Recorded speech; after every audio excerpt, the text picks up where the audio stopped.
If you've been scrolling through a dozen coffee roaster listings, watching videos of people bragging about perfect beans, and still feel a little stuck about whether the next purchase will actually fit into your kitchen or your tiny CAF, you're not alone. That hesitation, that little voice wondering if you're about to waste money on a gadget that sounds good on paper but ends up gathering dust, is exactly what I want to clear up today. Link is in the description if you want to check the product details on Amazon. When I started looking into small batch roasters, the first thing I asked myself was, will this machine actually let me experiment without turning my whole apartment into a smoky laboratory? The ErShangMao 150300G hot air roaster promises a compact footprint, 9 preset profiles, and a manual mode that lets you tweak temperature in time on the fly.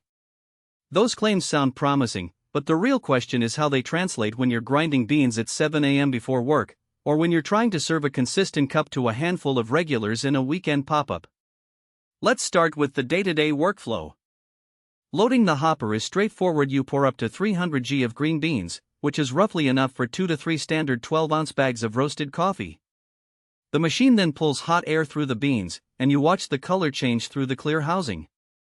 The 9 preset profiles are labeled for light, medium, and dark roasts, each tuned to a typical temperature curve that most hobbyists would aim for.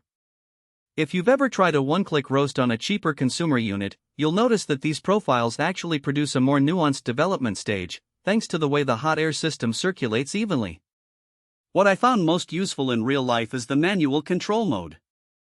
Say you've bought a batch of Ethiopian Yirgacheffe and you want to highlight its floral notes. You can start on a light preset, then dial the temperature up a few degrees halfway through the cycle, extending the finish time just enough to bring out a subtle caramelization without crossing into bitterness.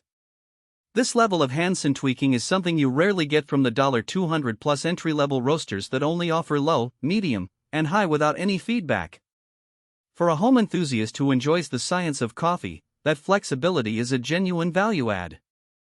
Now, the strengths are clear: a compact chassis that fits on a standard countertop, a fairly generous batch size for a home unit, and a smoke management system that vents excess fumes through a built-in filter.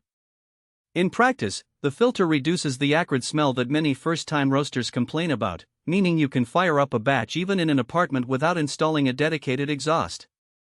I tested it in a small studio apartment. After a medium roast, the lingering aroma was barely noticeable after about 10 minutes of cooling, which is a huge win for anyone sharing a living space. On the flip side, the trade-offs become apparent if you look beyond hobbyist use. The maximum 300 g batch means you can't reliably keep up with a busy CAF that needs to serve a dozen cups an hour. You'd be roasting several times a day, which adds up in terms of both labor and wear on the machine. The unit also runs a bit louder than a typical kitchen appliance. The hot air blower makes a steady whir that can be heard across the room. It's not deafening, but it's something to consider if you value a quiet environment while you're brewing your morning pour-over. Another practical consideration is the learning curve. The 9 profiles are a good starting point, but getting consistent results with the manual mode takes a few trial runs. The machine doesn't have an integrated temperature probe that displays real-time bean temperature. It relies on the preset curves and your observation of color and smell. If you're used to professional roasters that give you exact BTU readings, you'll have to adjust to a more intuitive approach.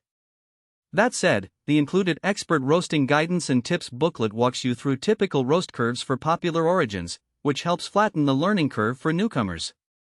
Who should buy this? If you're a coffee hobbyist who wants to move beyond buying pre-roasted beans, enjoy the ritual of watching beans transform, and are comfortable spending a bit of time fine-tuning each batch, this roaster hits a sweet spot. It's also a solid entry point for a small coffee shop owner who needs a portable, low-volume solution for specialty beans. Think a weekend market stall or a pop-up that wants to showcase fresh from the roaster coffee without the overhead of a full-size drum roaster.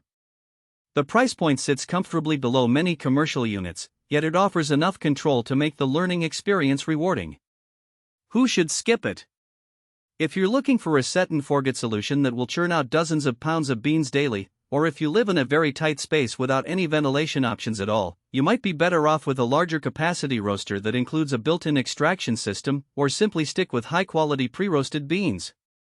Also, if you're primarily after a silent appliance for early morning use, the